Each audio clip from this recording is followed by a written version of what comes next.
Toit, ma arvan, mulle meeldivad Itaalia söögid, et pastad, pitsad, et Itaalia köögi võiks panna siis lemmiktoidu alla. Kunagi oli kindlasti selline, praegugi mängib veel Fabio Cannavaro, et mitte just kõige pikem mängija keskkaitse kohta nagu minagi, aga pigem tema muud omadused ja kõik, mis tema korvab oma pikkuse, et see teeb temast hea mängija. Pean tunnistama, et ei ole suur raamatulugeja mees olnud, aga üks väga huvitav ja värvikas raamat oli Musta pori näkku. Et väga värvikalt kirjeldatud ja see elu, mis sel hetkel toimus ja kõik, et see on nagu meelde jäänud kindlasti.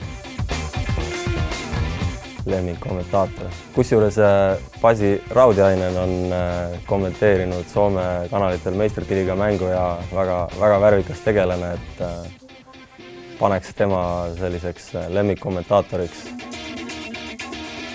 Toshi Vakui kindlasti. Ei, ta on väga hea inimesena, väga hea inimene, või tähendab mängijana väga hea inimene, suurepärane jalgpallur.